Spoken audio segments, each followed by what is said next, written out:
Good morning. It is Friday, May 3rd, 2019. My name is Bev.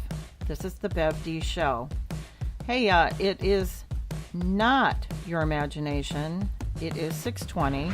I am recording this live.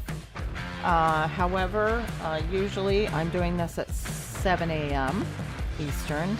But reaching out today a little bit earlier, recording it because I have a lot going on today. I'm very excited. My youngest daughter is graduating from college, so it's a very big day, and I have to get on the road to do that and get things going. So I went ahead and kind of rearranged because I just couldn't stand it anymore. I really had some thoughts on my mind, didn't want to forget them, and thought it was a great day for new beginnings. Fridays, go figure. It's a very emotional time when you have the luxury and the blessing of having a child graduate from college. But it's also it's so emotional, and anybody that knows me knows I'm a big crybaby, and good Lord, my dog got blood taken from his leg earlier this week, and he screamed like a human being because it hurt so bad, and that affected me for the whole dang day. I mean, I just thought, good Lord, you're the professionals and you make a dog scream like that. It really upset me, and to the point of tears. So I am an emotional person. We know that. However, I don't think that's anything wrong. I just am very sensitive to the universe and what's going on. And I started thinking this morning as I was kind of getting ready and doing certain things, getting ready for my day, and I thought about, my daughters. I have 3 of them, but I thought about my daughter Raquel when she was a little girl, and just what you do when you teach your kids about going off and out into the world. And they're teachers. Here they are. They've all been either mom, dad, if they're lucky to have both parents. If it's only one parent, if they're lucky. If it's just a mother raising as a single parent, if they're lucky to have that parental guidance. If it's a single dad raising with parental guidance, I feel that, and it could be a grandma, an aunt, an uncle, but if you have that parental, that wrap your arms around you guidance, no matter where that comes from, if you're lucky and blessed to have that, I started thinking about that and the things that I told my daughters when they were young. When you go out into the world, I said things like, be kind, be respectful, listen. I shared with them ways to do that. I taught them while they were with their sisters how to do that. And I got all caught up in this and started thinking about, when in the world, where do we forget that as adults? What stage does that go out the window? I'm very, very lucky. I've got really cool daughters. They have a great circle of friends. They have a great family and that sort of thing. They are not perfect. They are human beings, and we like it that way. Hey, little runaway microphone. They, I'm not saying they're perfect, but they do quite often share the golden rules, and they treat others as they would want to be treated. And I always said, when somebody bullies you, when somebody's mean to you, it's their bad day, so say a prayer for them.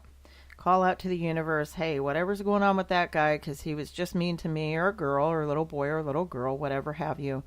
And then they had countless shows. There was Sesame Street. There was Barney. There were all these shows, just brainwashing these kids into being kind. And we watched them all, Arthur, Barney, and I started thinking about the tunes to these silly little shows, and how I got so choked up. I guess that's why they make grandparents. Maybe one day I'll be blessed to have grandchildren. But I started thinking about that, and where do we lose that along the way? Because you look around you today, and there are some adults that are pretty angry. They're pretty unkind. They are thinking only of themselves first. and they lead that way. Every day I close the show and I say lead with love. And I say that every day because that is a note that I have in my brain about being kind and to lead with love. But that's what I mean. It's more, people are like, lead with love. What do you mean? What is that? Well, when we act out and we are angry and we are unkind, the line that we are walking with is fear. Fear of the unknown, fear of not having enough knowledge to understand certain situations. So it allows us to react instead of act. And we may find this in the workplace where you can't believe somebody just acted that way toward you. You know, here we are in a mature professional workplace, and you know, you're like, wow, where did that come from? I've done nothing but respect you. So again, I talked about it yesterday. We never know how a person's going to, you know, treat us, or things in the universe that are going to happen to us. What we really need to work on is micromanaging ourselves into how do we respond to that. You hear things like, oh, if somebody picks on you and you do a certain thing and you respond a certain way, then they win. And you can't help but be a human being and react sometimes. But if you have the chance to reflect, as I have, because I am so overwhelmed with my daughters, very proud of them, don't misunderstand, but they really are young women now, and it is over. And you think about all of those memories growing up and all of the little things that we did. I'm going to try not to cry. All of the little things that you do, and you create for them this atmosphere of playing and interacting. And they were really big on, they're no stranger to Barbies. And they didn't just, you know, these Barbies in the 90s, they weren't just, you know, moms and models and all these beautiful female silhouette personalities. We had a vet, we had a doctor, we had business women, and they would set up this entire city in our family room downstairs, and it would take them hours to get it all set up. And then they would start interacting, and sure enough, they're three strong women. I never really had a follower in the family. I had three leaders. So growing up, there was a lot of interaction. I mean, I had my problem solver. I had one that was more sensitive than others, and I had one that, you know, was a little, you know, they all have their different personalities, but they all could be leaders and rule the world. They just could. They all have a different managerial aspect about them, where and that attracted good people. And so I'm very blessed that my girls have these great energetic friends, and their family is no stranger to helping them out with that. I'm very blessed. But you would hear the interaction, you would, you know, hear this going on, and I remained as far away from it as I could at an arm's length, although while I was listening to what was going on, and I would always go down there and see how meticulously the entire floor of this beautiful big basement family room, basement turned family room, was covered. And we would keep it that way for days. So you had to tiptoe around if you wanted to go down there and watch TV and everything. But the point that I'm getting at is, if there was conflict, and maybe one of them came upstairs to say, you know, maybe they were tattling, maybe they were telling because they were upset and they didn't know what else to do and they didn't know how to respond. You know, I just didn't stand there and say, well, be nice to your sister. I had to figure out a little bit, well, what caused this and that kind of thing. So that true negotiating and respect for each other is a really big deal. And that's where lead with love comes from. That's where be kind comes from. Be kind does not just mean you let things happen to you and it's all good. It isn't that. And people have questioned, oh, Bev, you've got such a positive attitude. Do you ever get mad? Yes. Yes, I get mad and hurt, and I let it get to me, and I have to work on how to respond to that. And I'm very passionate about my job, very passionate about my work, to a fault, to where sometimes things that happen at work, I can bring that home with me, and that's never a healthy thing, but you can't help it. So I have to look at how to manage that. how to remain in the moment and in the present situation while not carrying around luggage from the past as I had to let go of to even get to the point to where I am. Looking at that, the one person that I'm not being kind to is myself. I am allowing that to eat away at my brain. I am allowing that to eat away at my soul because I can't do anything about it. And that can be in your relationships. That can be, with any given situation. I told you guys earlier this week, people cutting me off on the freeway. Can I control that? No. But how I respond to that, I can. So I need to keep myself healthy and be kind to myself and not let those situations get in the way. Backing up to what I was originally saying, these are rules that we start teaching our kids very young. And something happened along the way to where everybody has entitlement, and it isn't just our 20-somethings. Everybody does.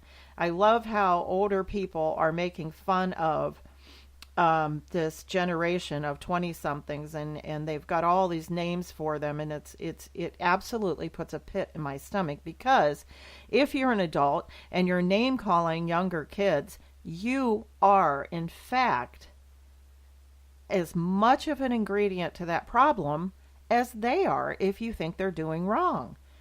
What were you taught when you were little? Don't name call. Where's that going to get you? Don't treat people in such a way or attack them in such a way that, what's that resolving? Remember when you were little and your mom said don't call names, don't bully, don't use your energy, your force, and your wisdom to bully? Remember that? World, universe, go backward and really dig deep into your soul and say, am I really following the golden rule? Am I treating others the way I want to be treated? Is that happening here? So we need to dig deep and ask ourselves that. And I'm in a situation where, I'm looking at how I did that. I worked so hard. And the responsibility that I had, God bless me with these children. I had a responsibility to lead and hopefully give them the best that I could as an example. Did I make mistakes? Yep. You're going to make mistakes too. So as a parent, the last thing you want your kids to think is that you're perfect. Now, I'm not saying go out and make 1,000 mistakes, but I'm just saying show them when you do make a mistake, show them how you handle it properly. Show them how you respond to things. Yep. Did I cry in front of them? Absolutely. Did I get too angry at times and wish that I hadn't? Yes. I'm a human being. And we have all of those emotions put in place, but we also, God gave us choice on which ones to use when. And yep, we make bad decisions. That's why there's prayer. That's why there's meditation. That's why there's connectivity with the universe. And when you're all off and your temple is all over the place, you have to come back to zero. You have to come back to that center. And so as I was thinking about all of the things that I'm going to say stuff and I'm going to get choked up. But as I saw my daughters go through this process, even caring for one another is overwhelming. To see that little trio take care of one another and have each other's backs and fight, but come together as one because they are such a strong bond. I wanted that. That's what a mom and dad wants.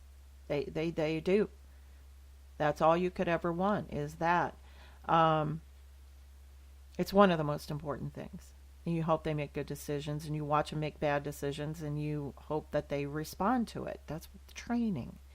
You're training your mind and theirs all the livelong day, all of your lives while you're on this side of the grass. So I started reflecting, and I thought, well, good grief, what happened to that? And I think,